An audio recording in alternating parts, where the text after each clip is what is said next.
Alright, we're gonna do a quick 30 on the real Mezco and the fake Mezco knockoff.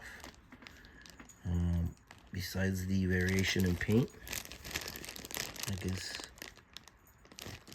didn't even glue the part in there, so it's somewhere in the bag. I don't know, right there, boom. And it feels a lot looser, if that's a word. Loose. And it's gonna try to cock it back, and the whole shit just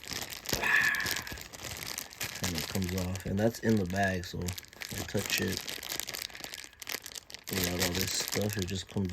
See, it just opens up. The real one doesn't open up, so the tolerance is off right here. So yeah, eBay poops.